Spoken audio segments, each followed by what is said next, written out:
La provincia no se detiene. Desde el primer día de nuestra administración, iniciamos con objetivos claros: unir al Cañar, y lo estamos cumpliendo. En los 7 cantones de la provincia, la vialidad está entre las principales prioridades.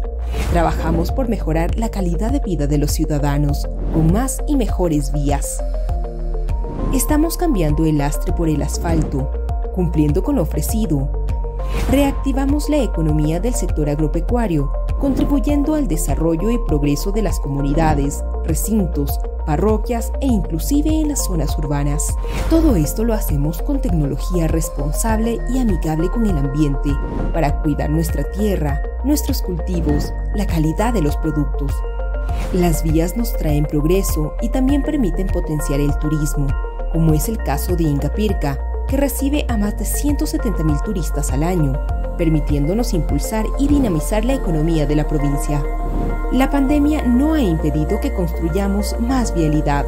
Lo hacemos por ti, por tu familia, por el Cañar. Una decisión puede cambiarlo todo. Es una acción que te cambia, para bien. Pero ¿por qué sigues pensando una y otra vez? Este es el momento para decidir ser diferente y decidir ser el mejor. Perderle el miedo, decidir que lo vas a lograr. Porque para ser más tienes que decidir hacerlo. UTPL, decide hacerlo. Decide ser más.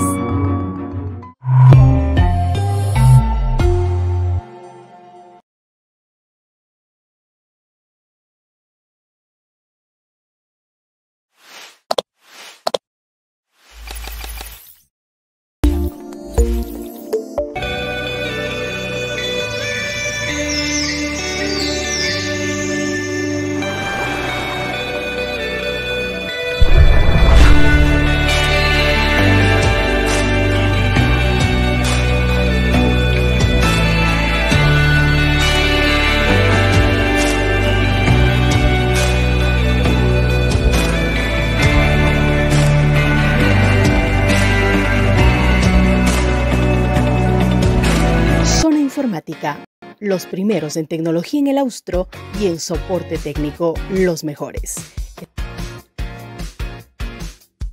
Estamos ubicados en la calle Rivera, entre Sucre y 3 de noviembre. Zona Informática, primeros en tecnología en el Austro. Estoy con el nombre de mi hija, creo que la base. Muy buenas noches, bienvenidos a esta nueva transmisión. En esta oportunidad contamos con la participación del doctor Virgilio Saquicela. Él es primer vicepresidente de la Asamblea Nacional. Doctor, buenas noches, bienvenido. Ayer el CAL, el Consejo de Administración de la Legislatura, resolvió devolver el proyecto de ley denominado Creando Oportunidades al presidente Guillermo Lasso, por el informe técnico precisamente del legislativo, que señalaba que hay algunas cosas que se deberían modificar. Son 5 votos a favor de esto y 2 en contra, en este caso su persona, que habría o votó en contra de que se devuelva al presidente. ¿Cuál es la justificación, doctor, para su voto? Bueno, ayer de manera democrática, como es en las instancias correspondientes de la Asamblea, se resolvió con 5 votos a favor y 2 en contra de que sea devuelto el proyecto de ley o mega ley llamada de oportunidades presentado por el presidente de la República. Creemos que fue un paso positivo que justamente hace casi 8 días el presidente lo presentara en la Asamblea Nacional, un proyecto que encierra una reforma a varias leyes de la República, que en el fondo para mí tienen que ver con el tema económico, que es el tema neurálgico del país. Por tanto, la subjetividad del 136 de la Constitución y el 56 de la Ley Orgánica de la Función Legislativa sí posibilitaba que sea tratado. El informe de la Unidad Técnico-Legislativa no es vinculante y no puede dar legislando a la Asamblea Nacional. Entonces, lo que se resolvió es devolver. No es de que ha terminado ahí absolutamente nada, no es de que se ha resuelto sobre el articulado de la ley, Lo que queríamos es que pase para que empiece el análisis en la comisión o comisiones respectivas, que se socialice con las instancias correspondientes y obviamente que los 137 legisladores realicemos nuestros aportes, pongamos nuestros puntos de vista, en mi caso en contra de la regresión de derechos en el tema laboral, pero buscar alternativas de flexibilización sin ir en contra de los derechos de los trabajadores ganados a lo largo de la historia, obviamente embarcándole en el derecho comparado de la región, en lo que tiene que ver esencialmente con los vecinos países. ¿Por qué? Porque el país necesita trabajo. De cada 10 habitantes del país, 7 no tienen trabajo formal, y esa es una necesidad imperante. Es decir, hay que poner entera de discusión, de diálogo, de análisis del ecuatoriano, de los ecuatorianos de la Asamblea Nacional que los representamos por voto popular. Ese es el fondo del asunto. Sin embargo, se resolvió de esa manera. Y en base de ello será el presidente de la República el que resuelve en los próximos días si envía un nuevo proyecto, tal vez tomando en consideración lo que con antelación ya algunos legisladores han explicitado respecto de lo que tiene que ver con sus ponencias en cuanto a lo tributario, en cuanto a lo laboral, e incluso algunas instancias de la sociedad civil. Bajo ese punto de vista... Perdón que le interrumpa ahí. Con su voto, entonces, lo que se pretendía es que pase al Pleno para que el Pleno analice. Sin embargo, había la discusión también de que a qué comisión debería ir, porque es un megaproyecto, como usted bien lo mencionó. También se tocaba temas de tributación y temas laborales. Sí, yo creo que podría haber ido a las comisiones de régimen económico y laboral para que cada quien sustancie en lo que le correspondía y pueda emitir el informe para el primer debate en el Pleno dentro del plazo de 10 días que establece la Ley Orgánica del Régimen Legislativo, y obviamente luego con los insumos de ese primer debate pueda pasar a un segundo debate dentro del plazo de 30 días que lo catalogó como ley urgente el señor presidente de la República. Pero eso ha pasado. Lo que sí quiero aclarar y aprovechar la oportunidad, porque siempre los enemigos gratuitos, por cierto son pocos, empiezan a tergiversar las cosas, no conocen de la materia legislativa, no saben que esto tiene que ir a una discusión, tarde o temprano tendrá la legislatura que discutirlo, el pueblo ecuatoriano, no tendremos que analizar artículo por artículo en lo laboral, en lo tributario. Habrá que ver en lo tributario situaciones como que quieren que se grave al patrimonio quien tiene $500,000 de un patrimonio que pague $2,500 durante 2 años. Bueno, mucha gente puede haber trabajado durante 10, 20, 30 años y haber hecho un patrimonio, haber heredado un patrimonio y no tener liquidez, porque no tener una propiedad, una casa, no significa necesariamente tener liquidez. Todo eso tendrá que analizarse. Y en el tema laboral, obviamente, y conversar con los trabajadores, pero también conversar con el sector que no tiene trabajo. Y eso es esencial en el país. Hay que darle oportunidad a la gente que no tiene trabajo. Hay que darle oportunidad en la flexibilización a la gente que requiere trabajar, así sea una semana al mes, para llevar alguna cosa a su hogar. Bajo ese punto de vista, aspiremos de que el presidente sintonice estas situaciones, que entiendo va a presentar un proyecto económico urgente en lo que tiene que ver con lo tributario esencialmente, y tendrá que presentar un proyecto en lo ordinario para que la Asamblea tenga alrededor de 120 días para discutir el tema laboral y anexos. Pero de que vamos a tener que discutir esta temática y otras para intentar buscar soluciones a la salida de la crisis económica en la que se debate lastimosamente el Ecuador, hay que hacerlo, y hay que asumir esa responsabilidad. El tema laboral es el que más polémica ha causado, y incluso en redes sociales, me imagino que usted también ya lo habrá leído, que lo catalogan a usted como un enemigo de los trabajadores porque estaba en contra de que el proyecto sea devuelto al presidente de la Asamblea Nacional, y ahí se trataban algunos puntos como que el empleado pueda indemnizar al empleador. ¿Usted estaría de acuerdo con estas medidas? ¿Había que cambiar algo? ¿Qué es lo que faltaba? Esa es la desinformación, Álvaro. El proyecto, al ser calificado por el CAL, pasa a las comisiones y pueden intervenir los 137 legisladores para el análisis. Y si se toma un artículo, y el artículo dice, entre otras cosas, que puede indemnizar un trabajador al empleador, eso iba a someterse a un análisis. Y obviamente, en mi caso, hubiésemos estado, pues, y estamos en contra de la situación de esa naturaleza.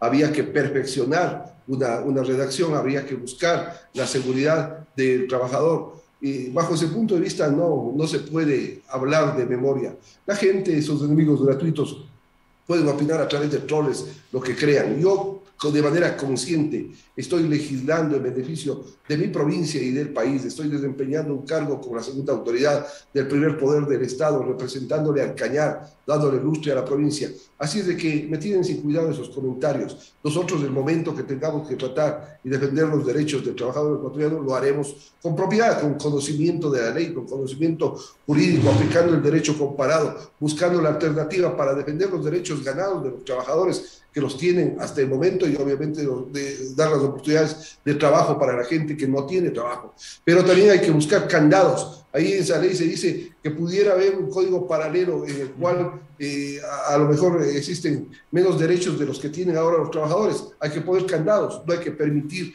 de que los empresarios, los empleadores se valgan de ello, de la viveza criolla, para poder despedir trabajadores y contratar con una nueva modalidad. No, hay que ponerle sanciones de orden económico para precautelar los intereses y los derechos del trabajador ecuatoriano. Pero eso justamente hay que debatirlo en la Asamblea Nacional. No hay que limitarnos a decir devolvamos porque queremos quedar bien con un sector o con otro sector. Acá nos eligieron para legislar, para hacer las cosas bien en beneficio de la población ecuatoriana, de todos los sectores. No, hay que ver el tema económico. Mañana, y con todo derecho, los trabajadores, los jubilados, los profesores jubilados, los municipios, los gobiernos provinciales, las universidades, los distintos sectores públicos del país requieren de esos recursos. Un déficit de 7.000 millones de dólares es grave. Hay que buscar alternativas, hay que conciliar en beneficio del país, hay que dar gobernabilidad, no al presidente, sino al Ecuador, para buscar esas alternativas. Así es que estamos en ese camino y aspiramos y esperamos ser un puente más bien entre el gobierno nacional y la propia Asamblea para lograr ese objetivo. Usted de pronto estaba en contra de este código paralelo que lo denominó el presidente Guillermo Lasso. ¿Es así? Sí, hay cosas que hay que rescatar. La posibilidad de poner en el tapete de discusión los temas laborales del país. Tenemos un código del año 38, de 1938, que ha estado en vigencia más de 80 años, que tiene que ser modificado, que tiene que ser cambiado, que tiene que ser actualizado. Reitero, con el derecho comparado. Hoy día en un análisis de varios medios de comunicación nacionales, más de 10 medios que hemos intervenido con otros interlocutores, hemos analizado esa temática y estamos en ese andarivel correcto y aspiramos y esperamos que lo podamos hacer de manera pública. Los temas tienen que ser debatidos públicamente y he dicho yo al gobierno nacional el día de hoy, el día de ayer, cuando yo razoné mi voto. Unos cogen el voto, no cogen el razonamiento, ¿no? De que no hay un interlocutor válido del gobierno para con la Asamblea Nacional. No hay una persona designada por el gobierno o por el Ministerio de Gobierno que se haya sentado con los bloques de la Asamblea Nacional para explicar, para indicar, para hablar sobre el tema de la ley. Así lo hicieron sobre la ley de educación superior, sobre la ley de comunicación, que están ahí en la Asamblea, pero nadie ha venido a activar esas leyes, y menos en lo que se presentó la ley esta de oportunidades. Entonces, el gobierno tiene la obligación de sintonizarse y de poder diálogos con la ministra Vela. ¿Perdón? ¿No ha habido diálogos con la ministra de Gobierno? La señora ministra no ha estado en la Asamblea Nacional, no ha dialogado con los bloques de gobierno, al menos ni siquiera con el bloque de gobierno, menos con los otros bloques, hasta donde yo conozco. Entonces se necesita que la señora ministra o el señor presidente designe a una persona que pueda explicar estas situaciones. Los propios señores ministros en el campo financiero, en el campo laboral. Si es que usted no hace un lobby, si usted no busca alternativas, no componendas, pero sí, si no se explica las cosas, si no se busca conciliar, si no se busca puntos de consenso, como por ejemplo todo el mundo estamos de acuerdo en que se elimine, y estaba en el proyecto el 2% que se cobra a las microempresas, son puntos de encuentro. No, si es que no dialogamos sobre eso, no vamos a llegar a consensuar. Es imposible que se apruebe una ley del 100%. Yo dije ayer, la Asamblea, si le pasa al tratamiento, al análisis, a las comisiones, al Pleno, puede cambiar la ley en el 100%.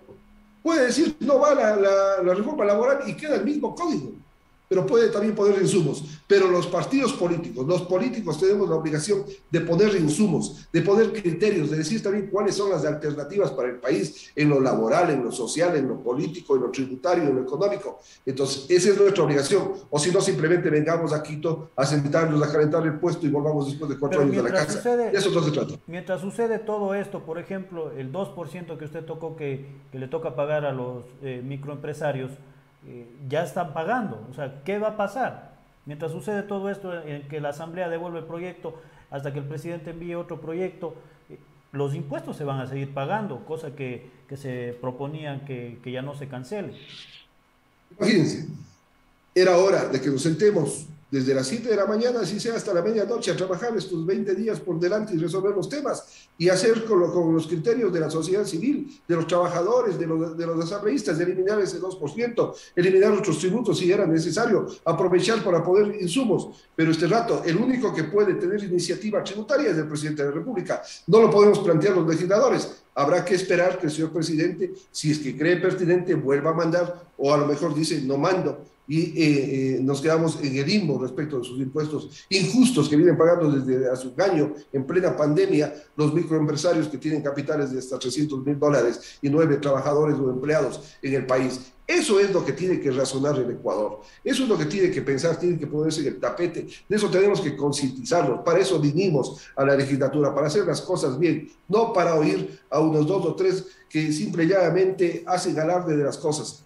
Y no se debe votar visceralmente por la política, se tiene que sintonizar con el pueblo ecuatoriano, se tienen que explicar las cosas, se tiene que buscar alternativas para salir de la crisis. Y en ese andarivel estoy yo, y he dicho hoy día públicamente en los medios de comunicación de acá de la capital, de Guayaquil, del país, de que si es que es necesario que Virgilio Sanquicera, como vicepresidente de la Asamblea, sea un vínculo con el gobierno nacional y la Asamblea Nacional, estoy a la disposición. Hoy día acabo de llegar de una reunión luego de la sesión del Pleno con el coordinador del bloque de gobierno, con Juan Fernando Flores, y le he dicho lo mismo. Y vamos a conversar en los próximos días posiblemente con el señor presidente de la República, porque hay que hablar de ello, hay que sintonizarnos en esos temas y aspiremos conciliar. Pero también, es hora de conciliar, Álvaro, no es hora de pugna de poderes. Pero también, doctor, si bien es cierto hay que hablar y hay que incrementar el empleo, hay que buscar generar fuentes de empleo, sin embargo, esto no debería ser sinónimo de precarización y de violentar derechos de los trabajadores.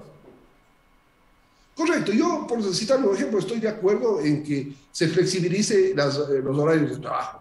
Es decir, si es que hay la posibilidad de que alguien trabaje 2 horas al día o que trabaje de miércoles a domingo, pero que pueda tener una remuneración, que se lo haga dentro de un contrato legalizado, dentro de expresar la voluntad. Yo no le veo inconveniente si es que hay a cambio una remuneración por un justo trabajo. Esa flexibilización legal, pero que no se vaya en contra de los derechos. Lo que usted dice de que un empleador le pueda cobrar al trabajador porque justa causa porque ha faltado o se ha atrasado 2 veces en 2 meses, eso es un absurdo, eso habría que eliminarlo de entrada de una posible reforma. Pero esas cosas hay que discutirlas, pues.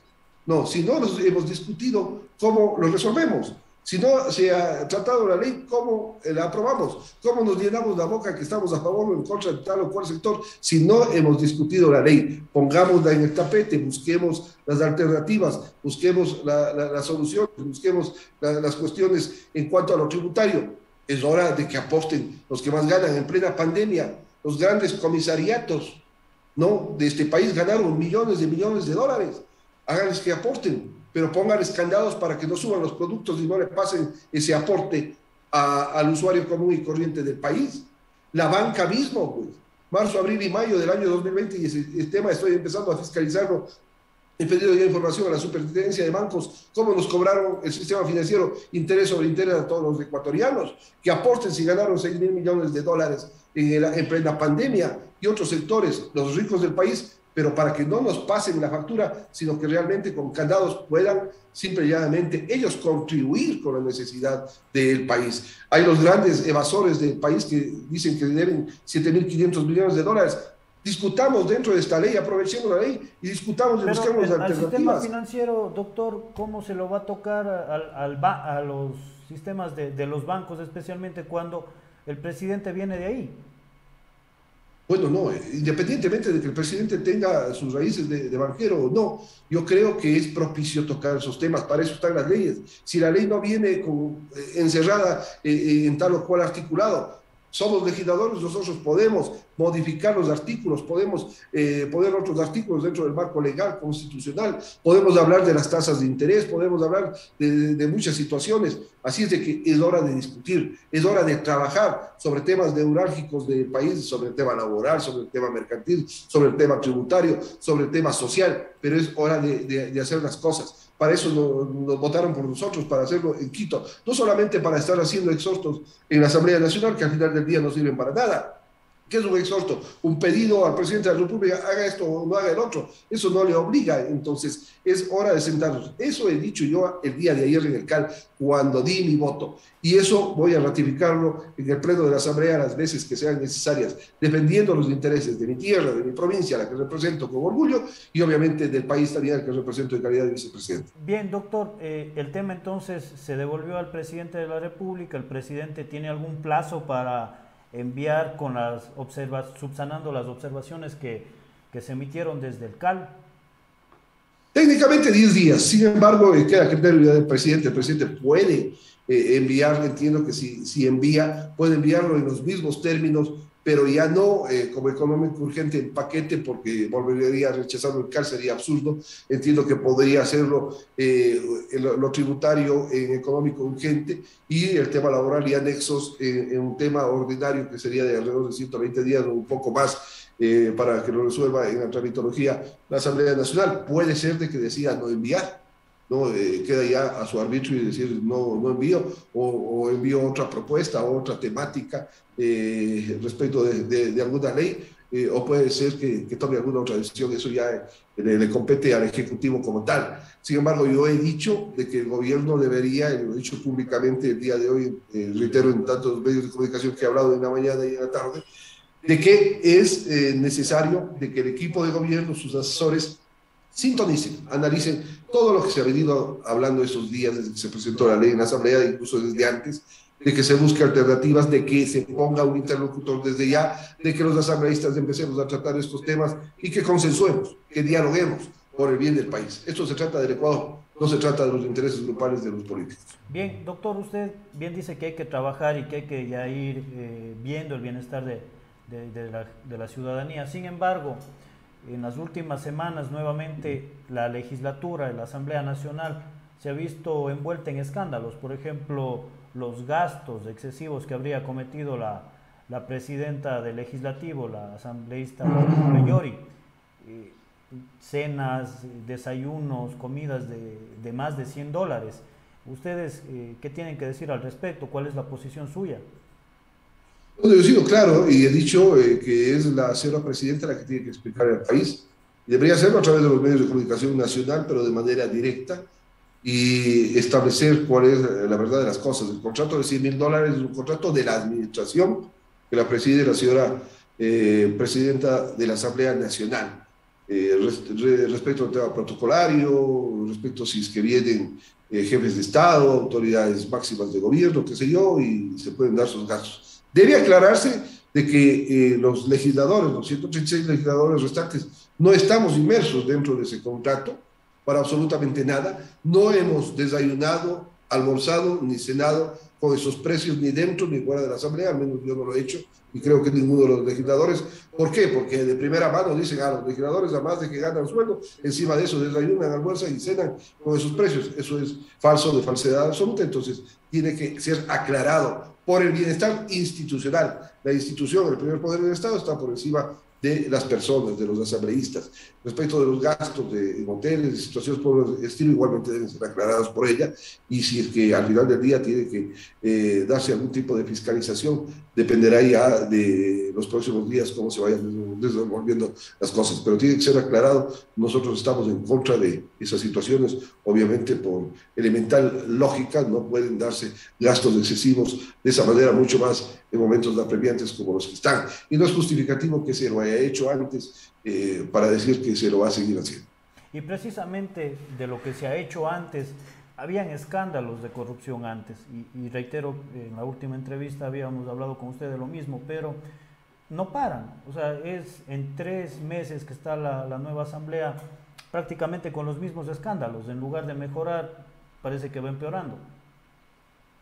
Sí, lastimosamente se han dado estos bemoles. Yo he sostenido de que dentro de la Asamblea la única alternativa para dejarlos de lado, obviamente, es el debido proceso que está en marcha respecto de algunos asambleístas, está en el Comité de Ética, y los que tengan que venir vendrán, hay que respetar el debido proceso de derecho a la defensa, porque así lo establece la norma fundamental del Estado y la legislación del mismo, pero fundamentalmente hay que combatir con trabajo, con legislación, con fiscalización seria, buscando aclarar las cosas en este país. Hay temas como el tema petrolero, el tema minero, que tienen que ser fiscalizados.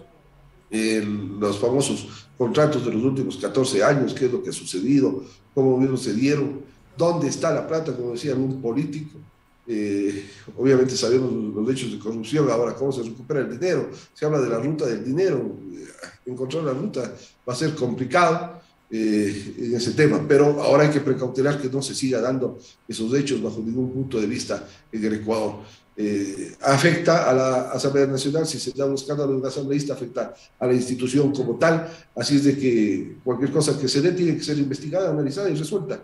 Aspiremos de que por el bienestar de la Asamblea, de haberse dado cualquier hecho respecto de cualquiera de los integrantes de la misma, se lo esclarezca lo más temprano posible. Bien, doctor, en el juicio político al ex defensor del pueblo, el doctor Freddy Carrión, se le acusó a usted directamente de que está formando parte del reparto, o que formaba parte del reparto de la Defensoría del Pueblo.